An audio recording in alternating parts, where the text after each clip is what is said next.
Abba Yahuah, I just want to praise you and I just want to thank you, Abba. I thank you for this day. I thank you for your Shabbat. I thank you for the blessing that we have of being able to come and gather on this your Shabbat, my Father. I just want to praise you and I just want to thank you for this message, Father. I thank you for the prophetic. I thank you because you are just so prophetic in who you are. And when you speak such a complete message that will totally leave us dumbfounded. It will leave us in awe of who you are and in awe of what you do. And Abba, I just want to thank you that you open up our spiritual ears and you open up our spiritual eyes, as this is the month of when the door has been opened. This is the month of when you have said that we are to come up as you have spoken in Revelation. After this, I looked and I saw a door, and having been opened in the heaven, and the first voice which I heard was like a trumpet speaking with me, saying, "Come up here, and I shall show you what has to take place after this." And so, Father, there's many things that you are opening the door in this month, and you are asking us to come up higher to you, to be able to come and hear what it is that you are saying in this hour, because our vision can be so blurred in this time. What we hear and what we see is going to be very much blurred, and it's going to be able to be the snares that are going to keep us from being able to fulfill our destiny and subdue the earth, which is what you have asked us to do.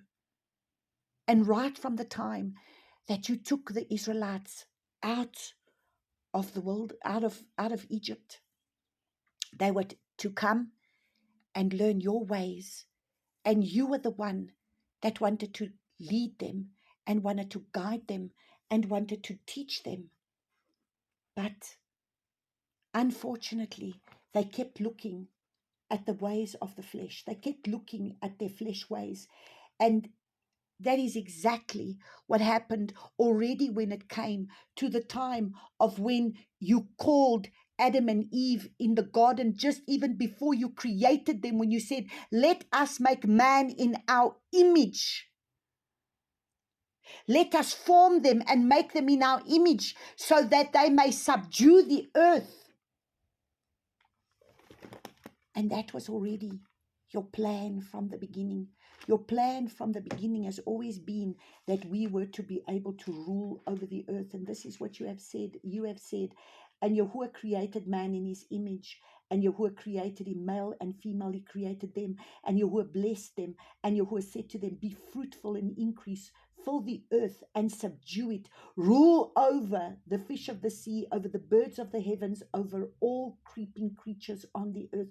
We were called to rule over the earth. We were called to be able to rule over the earth that you have given us. And then you took them out of the wilderness and you brought them into a promised land. And again, they were called to rule over the land that you were giving them, the land of their inheritance.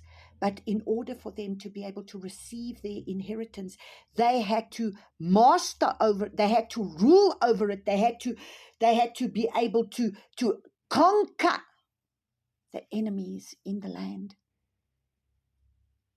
And Abba, this is what you are requiring of us in order to be able to come to the place.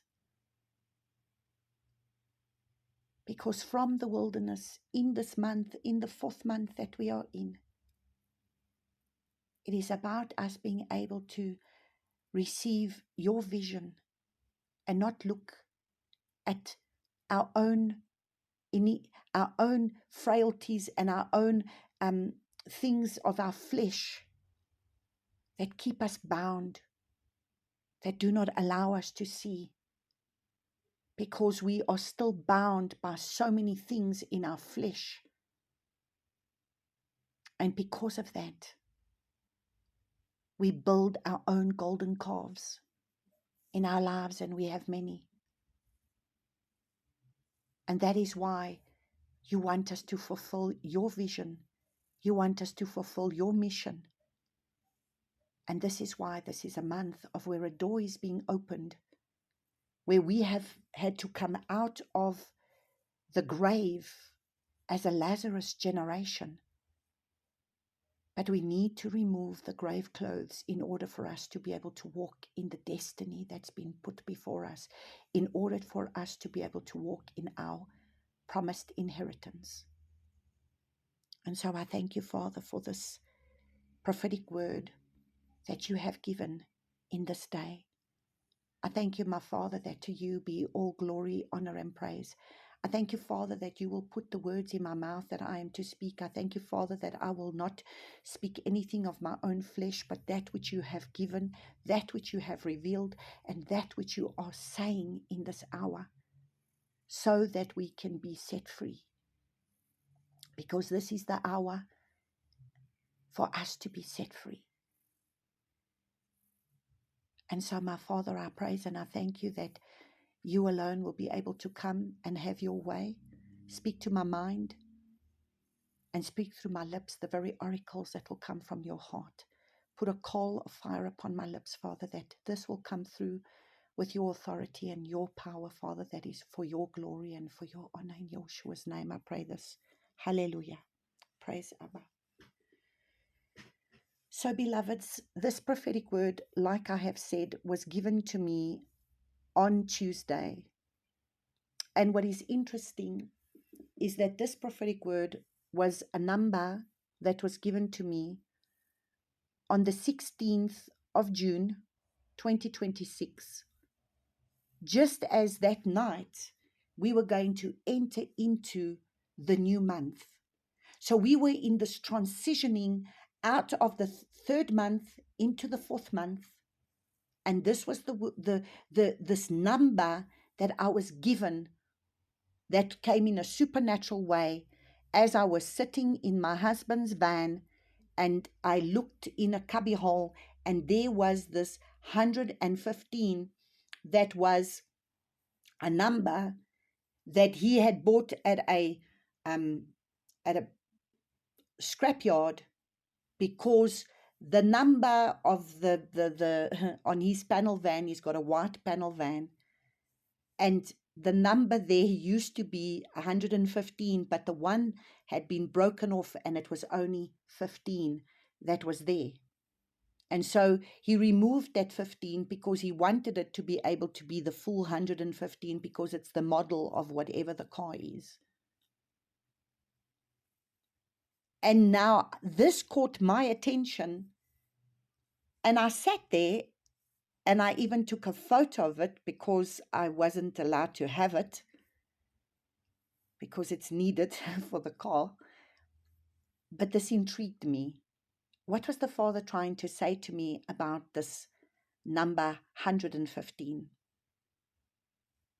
But in the meantime, I didn't go deeper into it. I didn't look into it. I left it. This was Tuesday, and I left it. On Wednesday, I'm having a conversation with a friend of mine. And in this conversation, I am speaking about why it is that the Father is showing why we don't receive our inheritance, why we don't receive the promises that the Father has given us. And we were in conversation, and I was saying to him, I just feel that there's many promises that the Father has given us. But the reason why we're not receiving these promises is because there's areas of our lives that we are still bound in, that He's not able to give us the promises that He wants to give us because we're not ready to receive them. Because we are either still in disobedience, or there's still areas where He's still dealing with us and working with us. And it's not that He doesn't want to give it, it's that we're not ready to receive it. Because He's still taking us through many trials and many tests. And this is what I found myself sharing with him, because this is how I was understanding it. Because, we were talking about the fact that, there's certain promises that the Father has given and certain things that the Father is saying, and we need to, the Father we are in a time now that we should be walking out in these inheritances. But somehow there seems to be a blockage. And this is what I found myself sharing with him. And then Thursday morning, I wake up, and Thursday morning, I wake up to the message that happened to have been on the 2nd of this new month. Wednesday was the first day of the 4th month. And on Thursday morning, I wake up and the Father says to me, go to page 115 in your Shema book. So I went to the Shema book because my husband, my children have the Shema book here. So I went to page 115. And then I said, oh, that's right, Father. Number 115. I need to go look at this number 115. You gave me the number 115. So many times I take a photo of something. I don't get to it immediately, but then by me taking a photo of it, it's going to remind me to go back and go and look at that which he gave me in that day. So generally when I go and I start writing, then I get the message that I've got to get for whatever he wants to give me, for whatever the number is that I saw.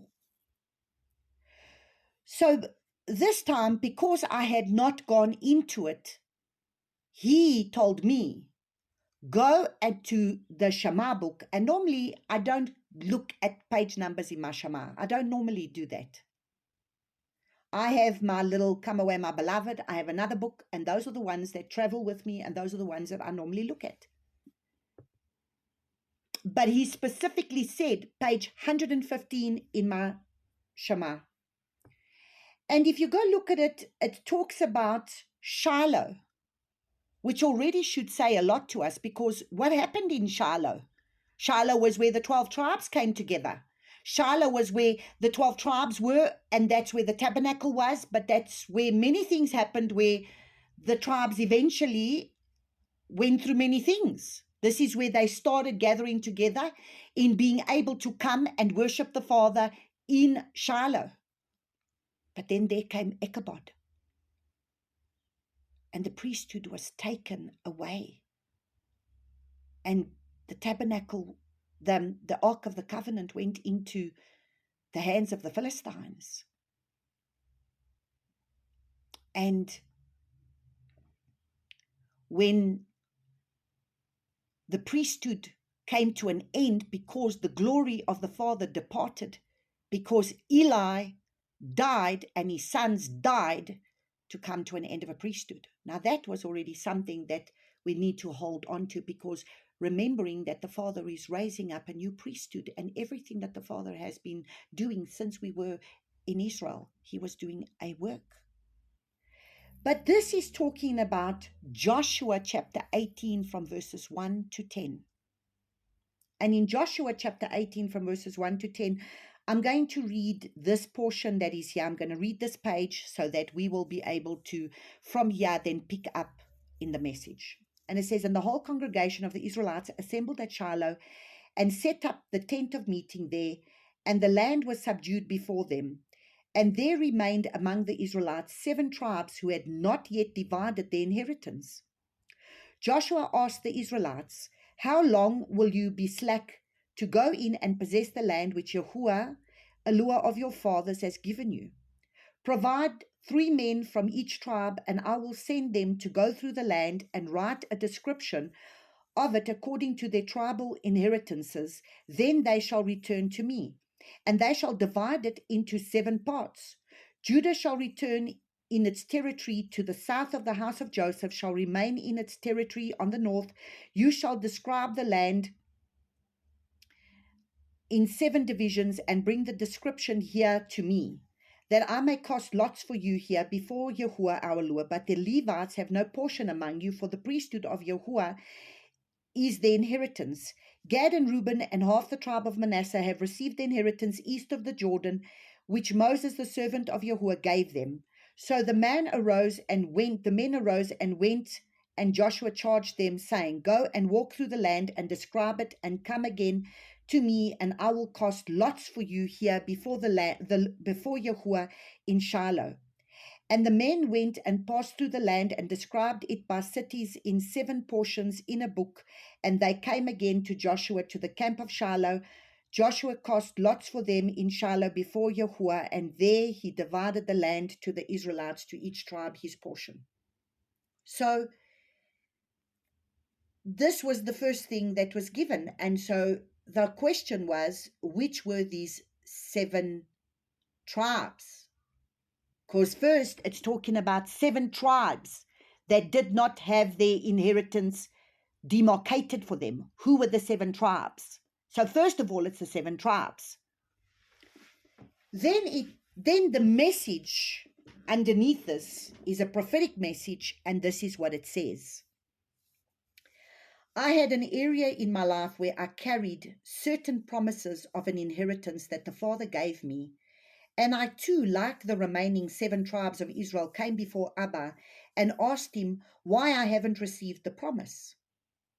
He took me to the scripture of Joshua, and he started speaking to me about what he gives you when he gives you a promise. It is like he's giving you a covenant contract. And that covenant contract is divided into 7 parts, because his words does not just speak on one level, but it speaks on 7 different levels because of the 7 spirits. When he gives you a word of promise, you will be tested in 7 areas of your inner man. And according to the condition of your inner man, that his tests and prove you will receive. Many times you can say with your mouth that you want to walk according to his word, but when he tests you, he finds pride in the layers of your soul, and he finds that your desires are not actually according to his inheritance for your life. Each of us will be tested according to the inheritance that he wants to give us.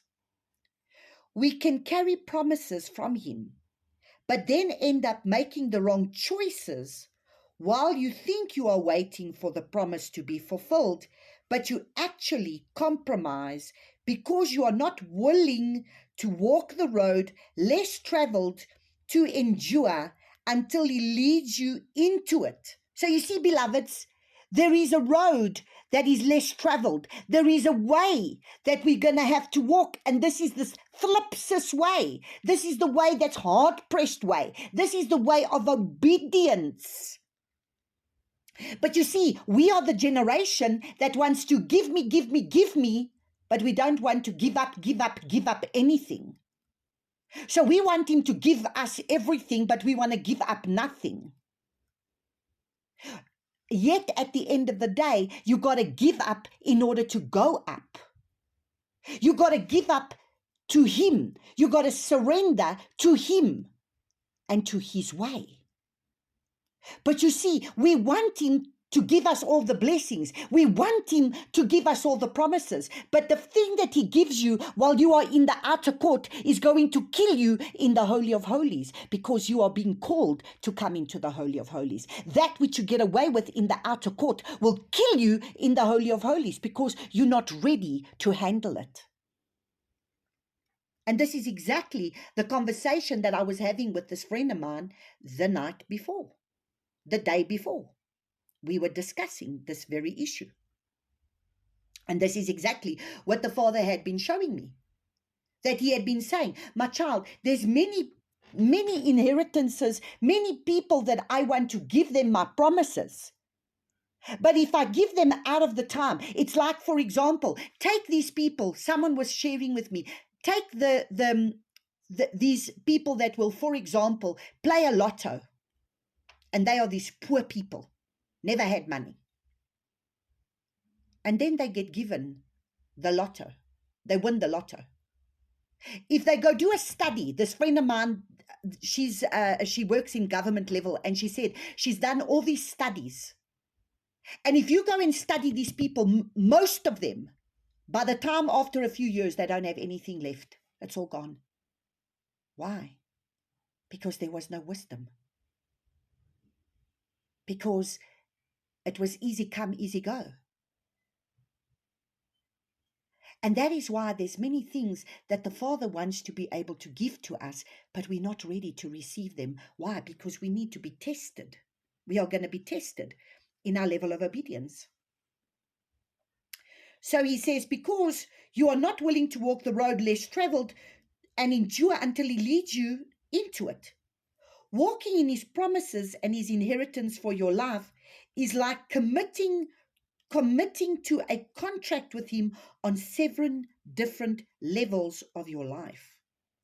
He will test you in the secret places of your heart.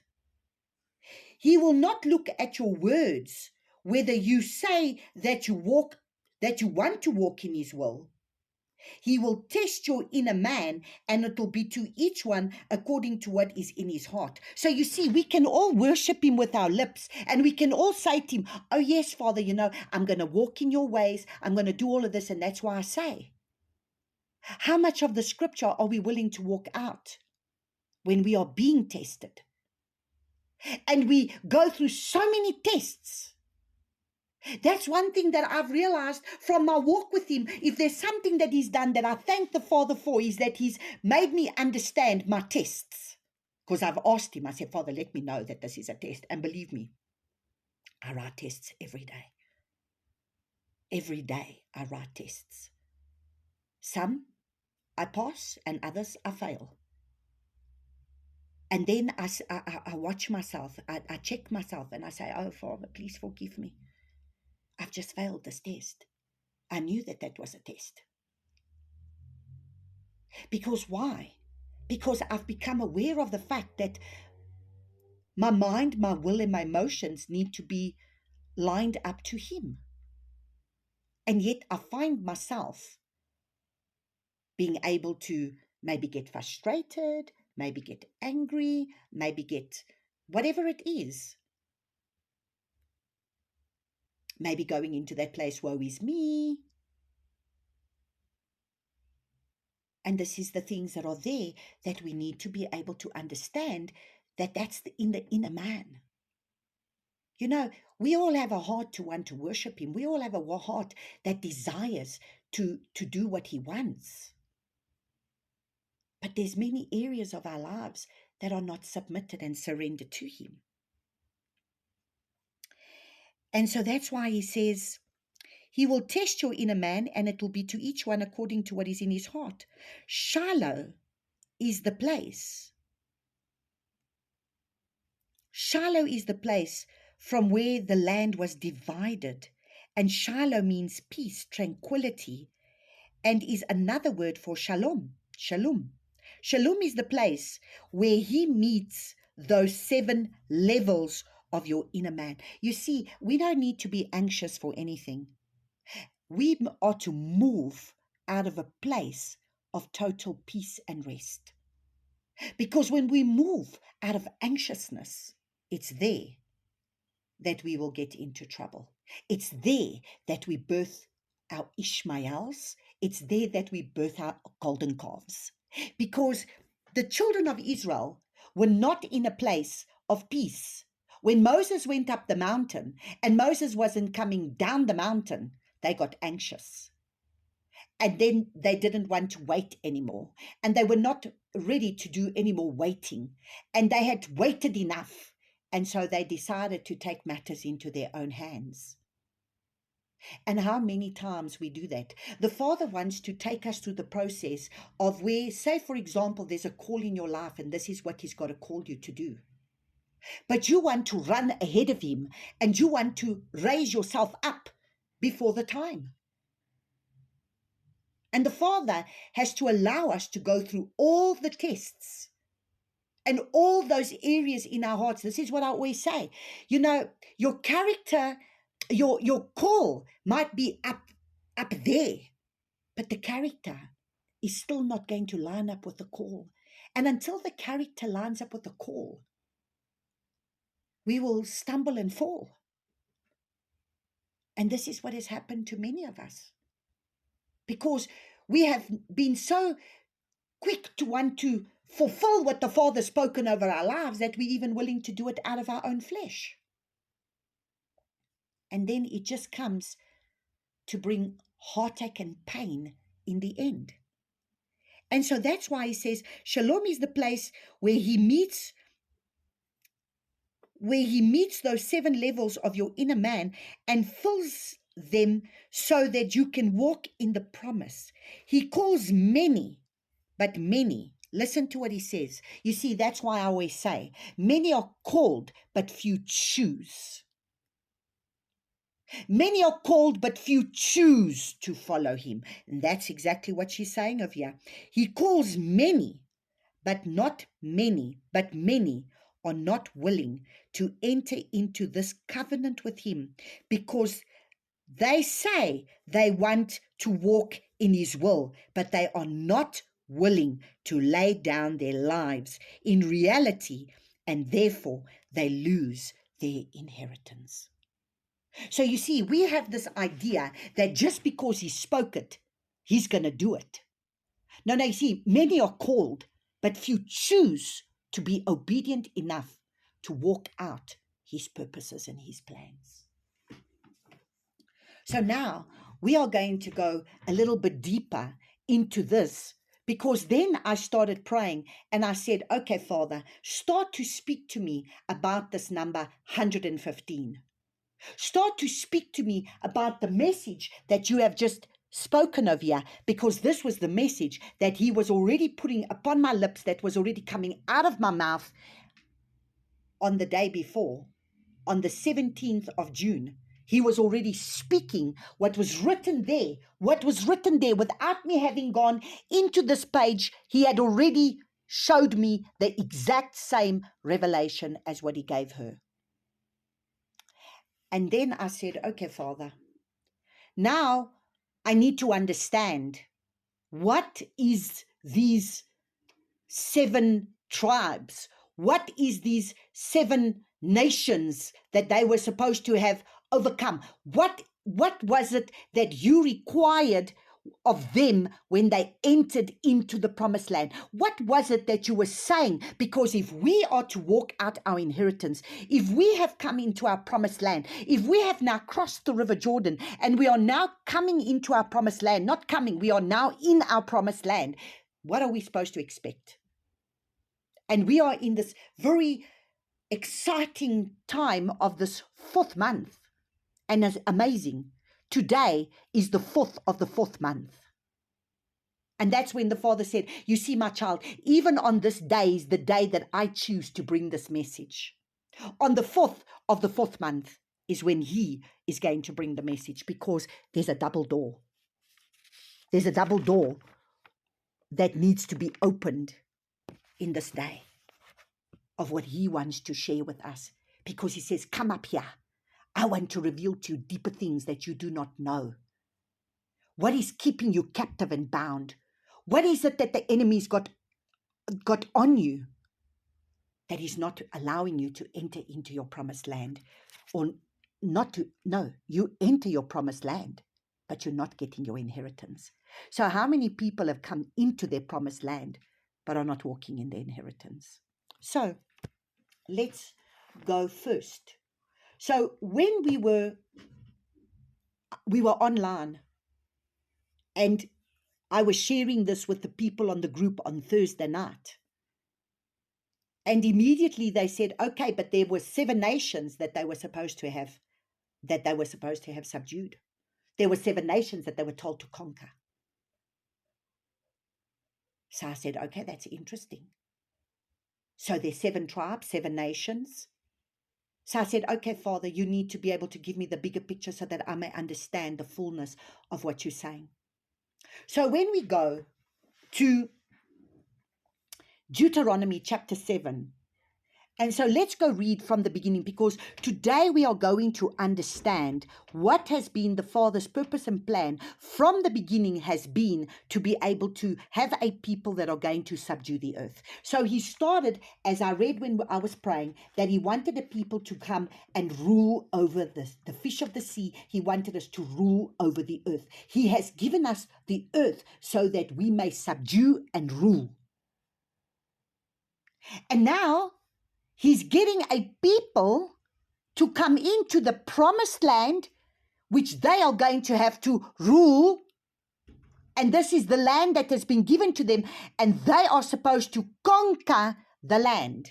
So let's read in Deuteronomy chapter 7 from verses 1.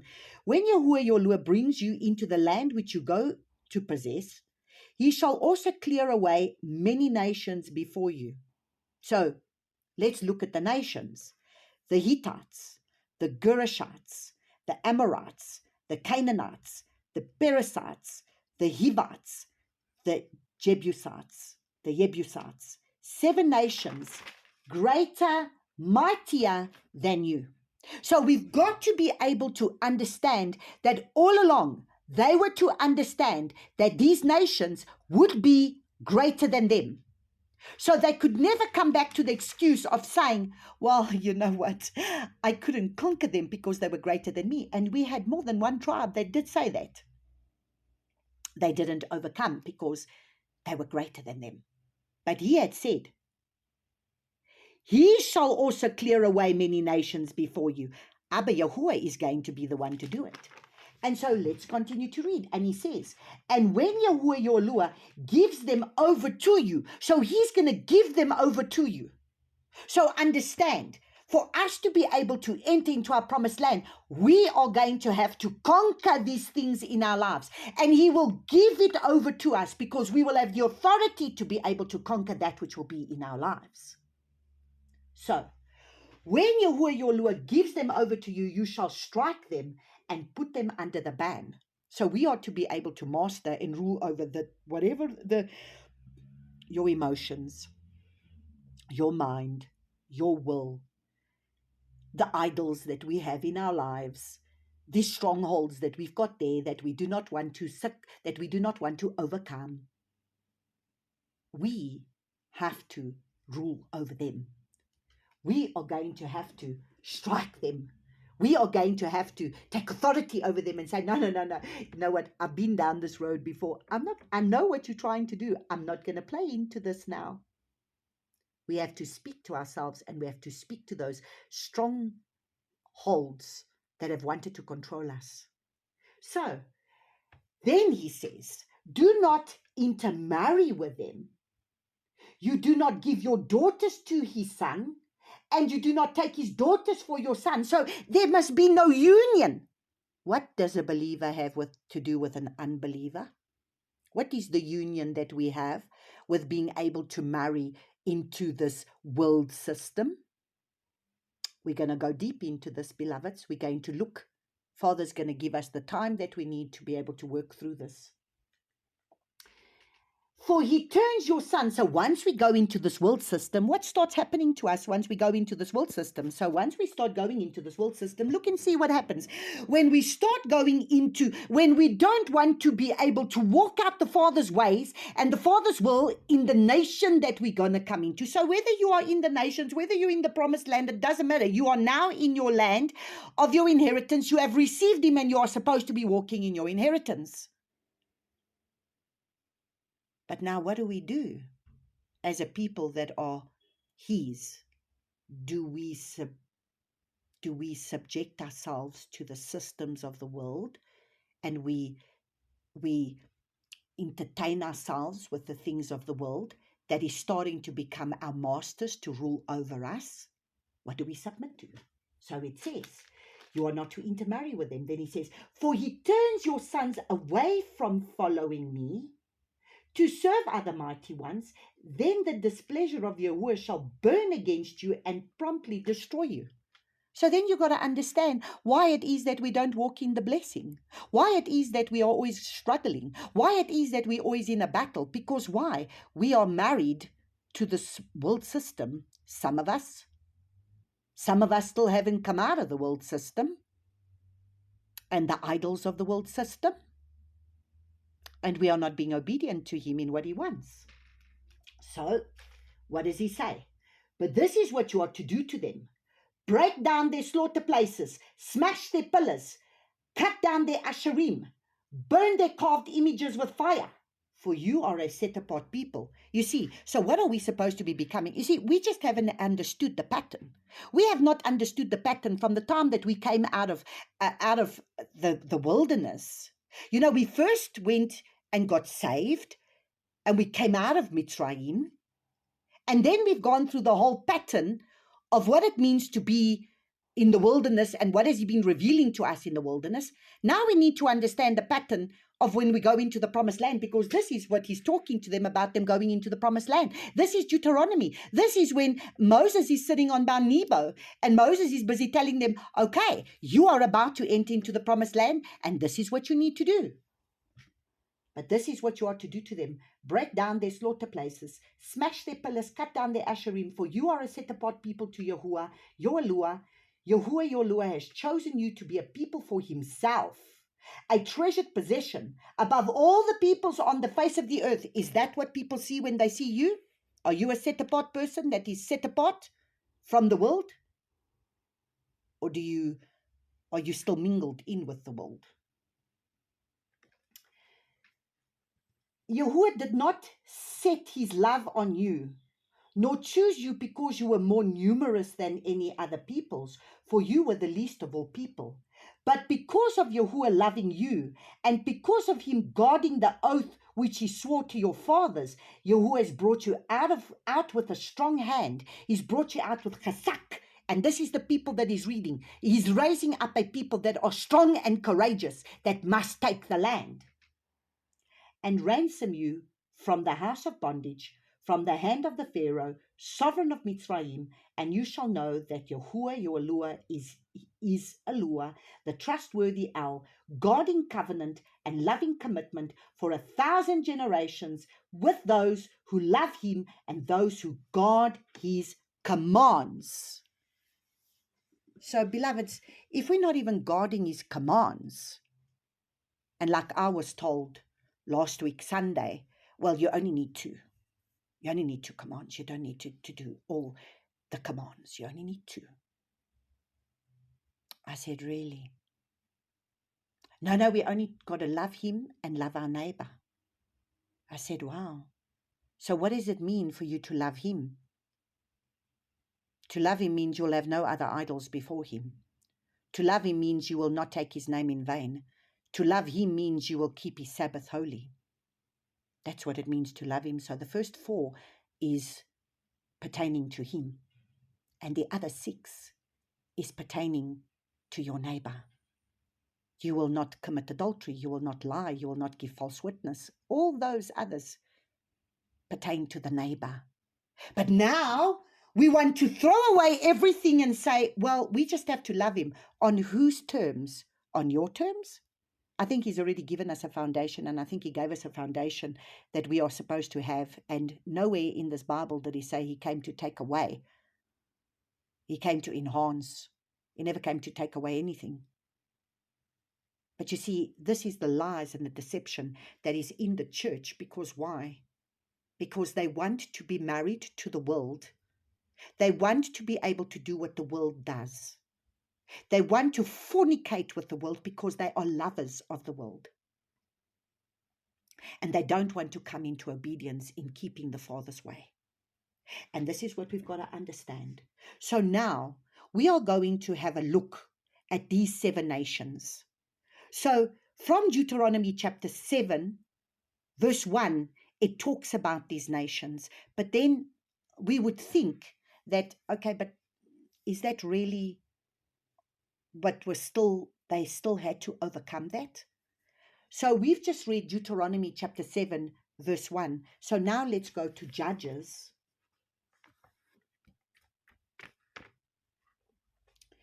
chapter 3 and verse 5. In Judges chapter 3, verses 5, it says, "Thus the children of Israel dwelt in the midst of the Canaanites, the Hittites, the Amorites, the Perizzites, and the Hivites, and the Jebusites." So this is by Judges. They are still dwelling amongst them. So now we need to understand what happened in between. What is it that happened with these tribes? And what is the whole picture that the Father's trying to reveal to us with every one of these tribes? So I've had to go look at all of this. I've had to go deep into all of this. And yes, if you go take up every word of what these tribes mean, you will get an understanding of that. And praise the Father that somebody put a little picture on our group for us that already covered these 7 nations and what they represent. So let's look at the first nation. And the first nation is the Hittites. And what are the Hittites? The characteristic of the Hittites, what it means fear and terror. So, beloveds, there are so many of us that are living in absolute fear. They have not overcome fear. Fear grips them. And the Father says, "I have not given you a spirit of fear, but one of love, one of power, and one of a sound mind." Yet they live in fear. And if you are going to be in fear, you're going to open the door and the enemy has the authority to take you out. Because why? Fear comes with intimidation, and fear comes with anxiety. So even though you might speak and say, "Yes, but we've got to conquer this and that," but in your heart, there is fear. Fear of the unknown, fear of being alone, fear of what's coming upon the earth, fear of things. Because there's an intimidation, there is an anxiety. And this is why we need to be able to look at these things for us to understand these are the 7 strongholds that will keep us captive of not being able to enter into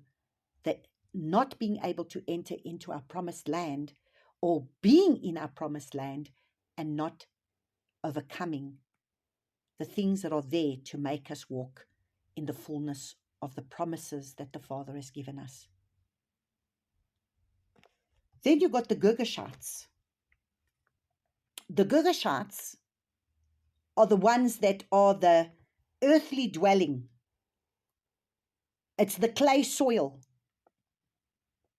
And so this is the clay soil. So when you talk about the clay soil, what is it talking about? It's talking about the earth. It's talking about the ground. This is the worldliness, the materialism, the fleshly living, self being on a throne. It's about me, myself, and I. It's about where this world is yet to please me, which is where most of the people are, because most of the people, even though they go to church, they are still the rulers and masters of their own lives. The Father just becomes a byproduct. So I'll spend my quiet time with him in the morning. I'll have a little bit of quiet time, but the rest of the time I'm still doing what I want, because it's all about materialism. It's all about worldliness. It's all about enjoying the pleasures of this world and doing what this world gives me. It's the people that are still wanting to be attached to the things, the recreational things of this world. I keep speaking it, and people don't hear it. What are the idols that are there? There are certain idols that we have in our lives that we need to lay down. That comes from the world. Because you see, let's just quickly read this word. And it comes from 1 John chapter 3.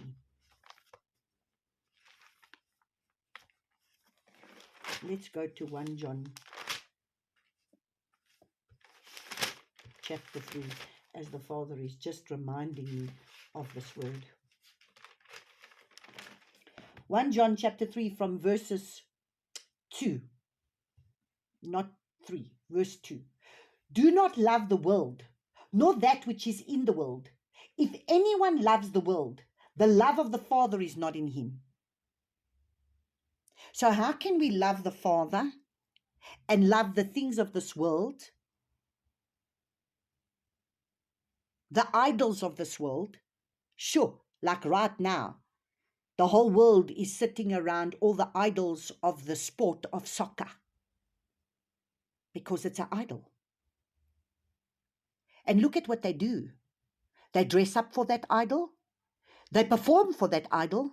They scream for the idol because it's an idol. But we can't say that because, no, you can't say that. Please look and see how people will behave for that idol. But you see, we don't want to call it for what it is. Where did it start? Go and see the origin of it, and if you understand the origin of it, then you will understand. Even if you're going to take the Olympic Games, where did it start? What was the origin of it? These are all things to be able to get us to be able to have idolatrous things in our lives. And we grow up our children in it, and we exalt it. And look at the way people behave because of it. What becomes of your character because of it? On the sides, you see that in some of these places, especially when it comes to the soccer and everything, I mean, it's so bad that they will even have fights and people have got stabbed and everything because of the idol that they serve, because they are infatuated with it. It controls them. He says, so do not love the world or anything that is in the world. If anyone loves the world, the love of the Father is not in him. Because all that is in the world, the lust of the flesh. You see, it's the lust of the flesh, the lust of the eyes, and the pride of life is not of the Father, but is of the world. And the world passes away, and the lust of it. But the one doing the desire of Yahuah remains forever. Little children, it is the last hour, and as you have heard that the anti-Messiah is coming, even now many anti-Messiahs have come. This is how you know that it is the last hour. Because why? Because we have things that keep us bound, and this is one of the things that are there. It's to be able to get the flesh man that is made out of the dust of the earth to be able to start serving idolatrous things. I use just one idol here. But beloveds, there are so many. At this point in time, there is so many. Whatever it is that we are infatuated with, I mean, people make idols out of their jobs. People make idols out of their cars. People will make idols out of their homes. People make idols out of their husbands, out of their wives, out of their children. Those are their idols.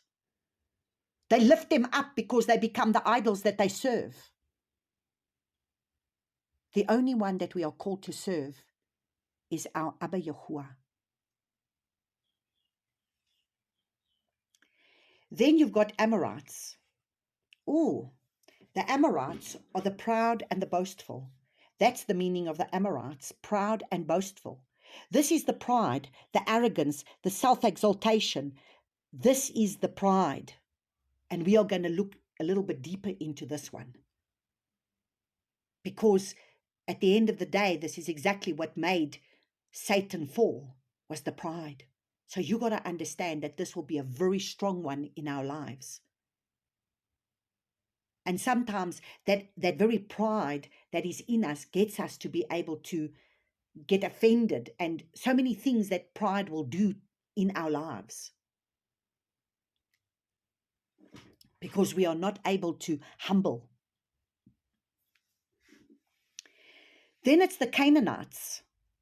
The Canaanites were the merchants, the traders. Oh, and they are the ones that feature the most in the book of Joshua and in the book of Judges, is the Canaanites. Because why? They were the merchants and they were the traders. They were the ones that are trading on the earth. They were the ones that were trading, and they were going to use them for their greed, for their covetousness, and for their love of money. They were going to use them to be able to enrich themselves, to be able to have covetousness and greed. So we use the things of the world in order to be able to enhance what we want. And this is exactly the Canaanite spirit. The Canaanite spirit is the merchant spirit. It will use the things of the Father in order to enrich itself. It's not using the things of the Father for the Father's kingdom. It will use the finances that is given to them to enrich themselves for the greed and the covetousness that's in their hearts, instead of them giving it to the Father. Because remember, this is exactly what they did in the revelation of what the Father gave in this 4th month. What did he do? He asked them to take all the gold that they received when they came out of Egypt. The gold that they received when they came out of Egypt, the gold and the silver that they received, was for him to be able to build. He was going to build himself a temple. Not a temple, a tabernacle in the wilderness. But now they took the gold and they took everything to build themselves a golden calf. So we use the resources that the Father gives us for our own means. And it's not for the Father's kingdom. Then you got the Perizzites.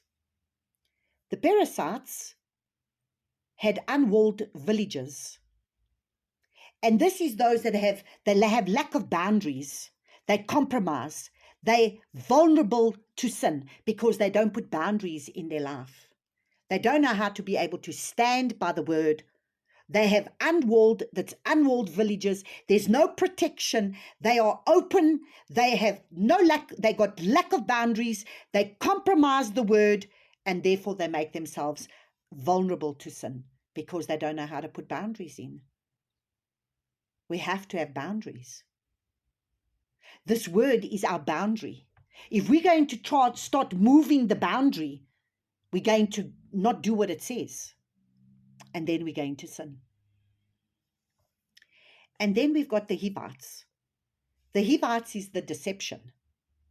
It's the deceit. It's the falsehood. It's the seduction. This is everything of what is in the world at the moment. It's the falsehood. It's the deception. It's the seduction. It's under the spirit of delusion that the people are coming into because they're being deceived, just like Eve was deceived to believe a lie. And they go deeper and deeper with their lies because why? They want to be able to gratify their flesh because flesh is still on the throne. And then you got the Jebusites. And the Jebusites was to trample down. It means to trample down. It's the oppression. It's the condemnation. It's the discouragement. It's the defeat.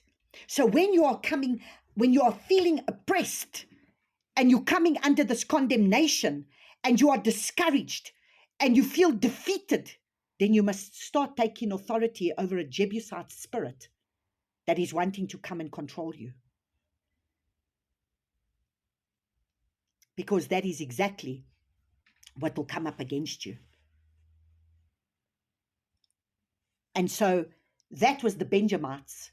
The Benjamites will tend to definitely come under this Jebusite spirit because the Jebusites didn't conquer the Jebusites. It had to take David 400 years later to go and conquer Jerusalem. But they didn't conquer Jebus, the city. Because why?